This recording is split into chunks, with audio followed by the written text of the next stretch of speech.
ಎಲ್ಲರಿಗೂ ನಮಸ್ಕಾರ. ಇವತ್ತಿನ ರೆಸಿಪಿ ಮೂಲಂಗಿಯ ರೆಸಿಪಿ. ಮೂಲಂಗಿ ಹೇಳಿದ ಕೂಡಲೇ ಎಲ್ಲರೂ ಈ ವಿಡಿಯೋವನ್ನು ಸ್ಕ್ರಾಲ್ ಮಾಡಲಿಕ್ಕೆ ಮುಂದೆ ಹೋಗುವರು. ಅಲ್ಲ, ಈ ರೆಸಿಪಿ ಒಂದು ಬಹಳ ರುಚಿಕರವಾಗಿ ಬರುವಂತಹದ್ದು. ಮೂಲಂಗಿ ಅತ್ಯಂತ ಪೋಷಕಾಂಶವನ್ನು ಹೊಂದಿರುವಂತಹ ಒಂದು ವೆಜಿಟೇಬಲ್ ಅಂತ ಹೇಳ್ಬೋದು. ಎಲ್ಲ ಹಾರ್ಟ್ ಹೆಲ್ತಿನಿಂದ ಹಿಡಿದು ಈವನ್ ಡಯಾಬಿಟಿಕ್ ಪೇಷಂಟ್ಗಳಿಗೆ ಸಹ ಬಹಳ ಉತ್ತಮವಾದ ಒಂದು ತರಕಾರಿ. ಬಟ್ ಅದರ ಒಂದು ಸ್ಮೆಲ್ ನಮಗೇನು ಮಾಡ್ತದೆ ಹೇಳಿದರೆ ಅದನ್ನು ನಾವು ತಿನ್ನೋದು ಬೇಡ ಅಂತ ಕಾಣಿಸ್ತದೆ. ಬಟ್ ಇವತ್ತಿನ ನನ್ನ ರೆಸಿಪಿ ಮೂಲಂಗಿಯ ಪುಳಿ ಮುಂಚಿ. ಬಹಳ ರುಚಿಕರವಾಗಿ ಬರುವಂತಹ ಈ ಒಂದು ರೆಸಿಪಿಯನ್ನು ಹೇಗೆ ಮಾಡಿದೆ ನೋಡೋ ಮೊದಲು ಯಾರೆಲ್ಲ ನನ್ನ ಚಾನಲನ್ನು ನೋಡ್ತಿದ್ದೀರಿ, ಯಾರೆಲ್ಲ ಇನ್ನೂ ಸಬ್ಸ್ಕ್ರೈಬ್ ಮಾಡಿಲ್ಲ, ದಯವಿಟ್ಟು ಸಬ್ಸ್ಕ್ರೈಬ್ ಮಾಡಿ ಸಪೋರ್ಟ್ ಮಾಡಿ ಅಂತ ಹೇಳ್ತಾ ಬನ್ನಿ ಈ ಒಂದು ರೆಸಿಪಿಯನ್ನು ಹೇಗೆ ಮಾಡೋದನ್ನು ನೋಡೋಣ. ನಮಸ್ತೆ ಮಿತ್ರರೇ, ಇಲ್ಲಿ ನೋಡಿ ಮೂಲಂಗಿ ಉಂಟು. ಮೂಲಂಗಿ ಹೇಳಿದರೆ ತುಂಬ ಮಂದಿಗೆ ಇಷ್ಟ ಇರೋದಿಲ್ಲ. ಆದರೆ ಇವತ್ತು ನಾವು ಮೂಲಂಗಿ ಒಂದು ಪುಳಿ ಮುಂಚಿ ಮಾಡೋಣ. ಬಹಳ ರುಚಿಕರವಾಗಿ ಬರ್ತದೆ. ಸೊ ಒಂದು ಟೊಮ್ಯಾಟೊ ಬೇಕು, ಒಂದು ಹೆಚ್ಚಿಟ್ಟ ನೀರುಳ್ಳಿ, ಒಂದು ಅರ್ಧ ತುಂಡು ಬೇರೆ ನೀರುಳ್ಳಿ, ಒಂದು ತುಂಡು ಹುಳಿ. ಆದರೆ ಒಂದು ಹುಳಿ ಹೇಳಿದರೆ ಒಂದು ಸಣ್ಣ ಲಿಂಬೆ ಗಾತ್ರದ ಹುಳಿ ಬೇಕು, ತುಂಬ ಹುಳಿ ಬೇಡ. ಇಲ್ಲಿ ನೋಡಿ 6 ಬ್ಯಾಡಗಿ ಮೆಣಸು, 1 ಚಮಚ ಕೊತ್ತಂಬರಿ, 3/4 ಚಮಚದಷ್ಟು ಜೀರಿಗೆ. ಇಷ್ಟು ಇದಕ್ಕೆ ಬೇಕಾದದ್ದು. ಇನ್ನು ಈಗ ಮೊದಲಿಗೆ ನಾವೇನು ಮಾಡುವ ಹೇಳಿದರೆ ಮಸಾಲೆಯನ್ನು ಹುರಿದುಕೊಂಡು ಅದನ್ನು ತಣ್ಣಗಾಗಲಿಕ್ಕೆ ಬಿಡಲಿಕ್ಕೆ ಉಂಟು. ಅದರಿಂದಾಗಿ ಸುರಿಗೆ ನಾವು ಇದು ಬಿಸಿ ಆಗಲಿ, ಇದನ್ನು ಸಣ್ಣ ಉರಿಯಲ್ಲಿಟ್ಕೊಂಡು ಬಿಸಿ ಮಾಡಿಕೊಳ್ಳೋಣ. ಅಷ್ಟೊತ್ತಿಗೆ ನಮಗೆ ಈ ಒಂದು ಮುಲ್ಲಂಗಿಯನ್ನು ಸ್ವಲ್ಪ ಕ್ಲೀನ್ ಮಾಡಿಕೊಂಡು, ಒಂದು ತುಂಡು ಮುಲ್ಲಂಗಿ ಸಹ ಈಗ ನಮಗೆ ಬೇಕಾಗ್ತದೆ, ಹಾಗಾಗಿ ಕಟ್ ಮಾಡ್ಕೊಂಡು ಸಹ ಇಟ್ಕೊಳ್ಳೋಣ. ವೀಕ್ಷಕರೇ ನೋಡಿ, ಇಷ್ಟು ಸಣ್ಣ ಸಣ್ಣದಾಗಿ ಹದಾ ಸೈಜ್ನಲ್ಲಿ ಕಟ್ ಮಾಡಿದೆ. ಅದರಲ್ಲಿ ಈಗ ದೊಡ್ಡ ದೊಡ್ಡ ಪೀಸನ್ನು ತೆಗೆದಿಟ್ಕೊಂಡು ಸಣ್ಣ ಪೀಸು, ಸಣ್ಣ ತುದಿಯ ಪೀಸುಗಳು ಈ ಸೈಡಲ್ಲಿ ಇಟ್ಕೊಂಡಿದ್ದೇನೆ. ದೊಡ್ಡ ಪೀಸನ್ನು ಇಲ್ಲಿ ಇದು ಈಗ ಬೇಯಿಸ್ಕೊಳ್ಳಿಕ್ಕುಂಟು. ಈ ಸಣ್ಣ ಪೀಸ್ ಇಲ್ಲಿ ಇದನ್ನೊಂದು ಸ್ವಲ್ಪ ಈ ಕುಟಾಣಿಗೆ ಹಾಕ್ಕೊಂಡು ಚೂರು ಗುದ್ದಿಕೊಳ್ಳೋಣ.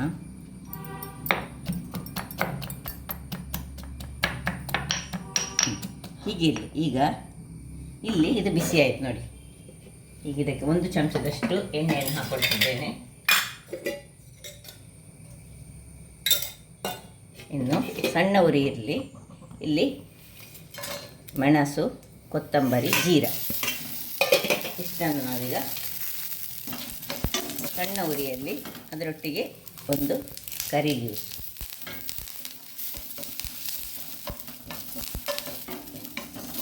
ಇದು ಫ್ರೈ ಆಗಲಿ. ವೀಕ್ಷಕರೇ ನೋಡಿ, ಇದು ಫ್ರೈ ಆಯಿತು. ಈಗ 2 ಬೆಳ್ಳುಳ್ಳಿಯನ್ನು ಹಾಕ್ಕೊಳ್ತಿದ್ದೇನೆ.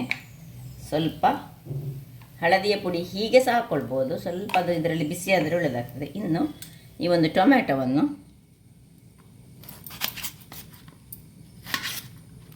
ಜಸ್ಟ್ ಕಟ್ ಮಾಡಿಕೊಂಡು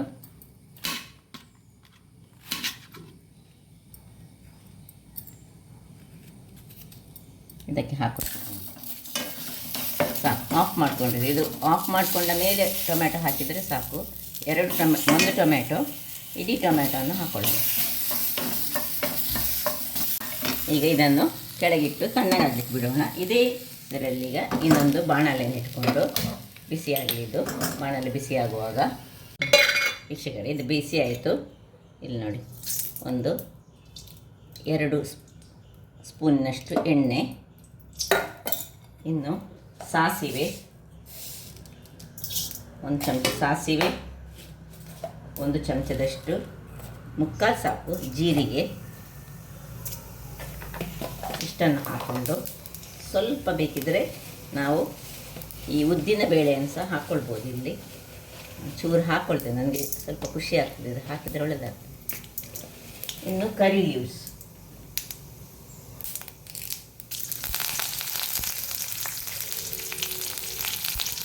ಬೇಕಿದ್ರೆ ಇಲ್ಲಿ ಬೆಳ್ಳುಳ್ಳಿಯನ್ನು ಜಜ್ಜಿಕೊಂಡು ಸಹ ಹಾಕ್ಕೊಳ್ಬೋದು. ಸೊ ಈಗ ಒಂದು ನೀರುಳ್ಳಿ, ಸಣ್ಣದಾಗಿ ಹೆಚ್ಚಿಟ್ಟಂತಹ ನೀರುಳ್ಳಿಯನ್ನು ಹಾಕ್ಕೊಳ್ತಿದ್ದೇನೆ. ಹಾಕ್ಕೊಂಡು ಇದನ್ನು ಸ್ವಲ್ಪ ಚೆನ್ನಾಗಿ ಸ್ವಲ್ಪ ಪರಿಮಳ ಬರುವವರೆಗೆ ಹುರಿದುಕೊಳ್ಳೋಣ.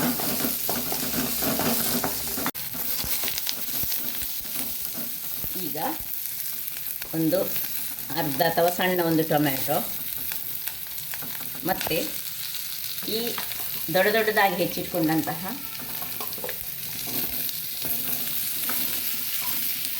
ಮೂಲಂಗಿ. ಇಲ್ಲಿ ನೋಡಿ, ಸಣ್ಣದಾಗಿ ಹೆಚ್ಚಿಟ್ಟದನ್ನು ನಾನು ಈ ರೀತಿಯಾಗಿ ಗುದ್ದಿದ್ದೇನಲ್ಲ, ಇದನ್ನು ಈಗ ಸ್ವಲ್ಪ ಇಲ್ಲಿ ಮಸಾಲೆ ಸಣ್ಣಗಾಗಿದೆ ಇದಕ್ಕೆ ಹಾಕ್ಕೊಳ್ತಿದ್ದೇನೆ. ಅದರೊಟ್ಟಿಗೆ ಒಂದು ತುಂಡು, ಒಂದು ಅರ್ಧ ಅಥವಾ ಕಾಲು ನೀರುಳ್ಳಿ ಸಹ ಹಾಕ್ಕೊಳ್ಬೋದು.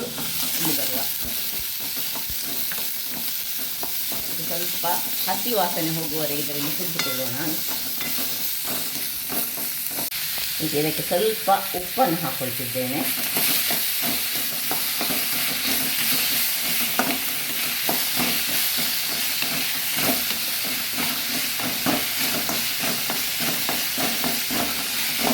ಇನ್ನು ಇದರ ಹಸಿ ವಾಸನೆ ಹೋದ ಮೇಲೆ ನಾವು ಇದಕ್ಕೆ ಸ್ವಲ್ಪ ನೀರನ್ನು ಹಾಕ್ಕೊಳ್ಳೋಣ. ಬೇಯುವಷ್ಟು ನೀರನ್ನು ಹಾಕ್ಕೊಂಡು ಉರಿ ದೊಡ್ಡದು ಮಾಡಿ ಮುಚ್ಚಳ ಮುಚ್ಚಿ ಬೇಯಿಸ್ಕೊಳ್ಳೋಣ. ಇದು ಇಲ್ಲಿ ಬೇಯ್ತಾ ಇರುವಾಗ ಇಲ್ಲಿದು ತಣ್ಣಗಾಗಿದೆ. ಇದಕ್ಕೀಗ ನಾವು ಸ್ವಲ್ಪ ಹುಳಿಯನ್ನು ಸೇರಿಸ್ಕೊಳ್ಳೋಣ. ಹುಳಿ ಸೇರಿಸ್ಕೊಂಡು ಈ ಮಿಕ್ಸರ್ ಜಾರ್ನಲ್ಲಿ ಇದನ್ನೆಲ್ಲ ಟ್ರಾನ್ಸ್ಫರ್ ಮಾಡ್ಕೊಳ್ಳೋಣ.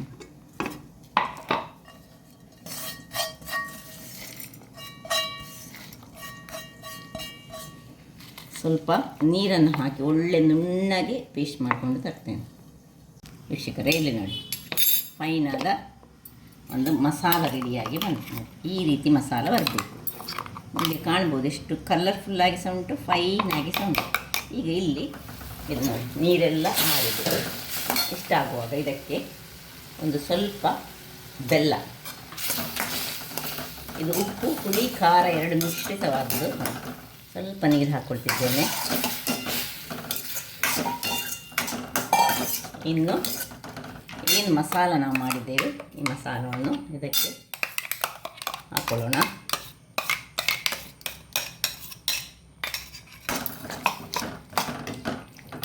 ಇನ್ನು ಸ್ವಲ್ಪ ನೀರನ್ನು ಈ ಒಂದು ಮಿಕ್ಸಿ ಜಾರಿಗೆ ಹಾಕ್ಕೊಂಡು ಅದಕ್ಕೆ ಟ್ರಾನ್ಸ್ಫರ್ ಮಾಡ್ಕೊಳ್ಳೋಣ.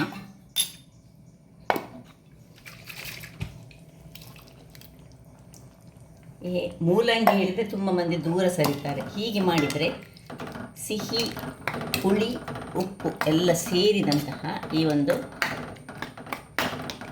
ಮೂಲಂಗಿಯ ಪುಳಿ ಮುಂಚಿ ತಿನ್ನಲಿಕ್ಕಂತೂ ಊಟಕ್ಕೆ ಸಾಕ್ತದೆ. ಅಥವಾ ಕೆಲವರು ಮುದ್ದೆ ತಿನ್ನುವವರಿಗೆ ಇದು ಸೈಡ್ ಡಿಶ್ ಆಗಿ ಸ್ವಲ್ಪ ನೀರು ಮಾಡಿಕೊಂಡ್ರೆ ಬಹಳ ಚೆನ್ನಾಗಿ ಬರ್ತದೆ. ಸೊ ಇನ್ನು ಸ್ವಲ್ಪ ನೀರು ಹಾಕ್ಕೊಳ್ಬೇಕಾಗ್ತದೆ. ಸ್ವಲ್ಪ ದಪ್ಪ ಆಯಿತು. ಸೊ ಇನ್ನು ಸ್ವಲ್ಪ ನೀರನ್ನು ಹಾಕ್ಕೊಂಡು ಇದನ್ನು ಒಮ್ಮೆ ಉಪ್ಪು ಚೆಕ್ ಮಾಡ್ಕೊಳ್ಳೋಣ. ಆಗ ಬೇಯುವಾಗಲೇ ನಾವು ಉಪ್ಪು ಹಾಕ್ಕೊಂಡಿದ್ದೇವೆ.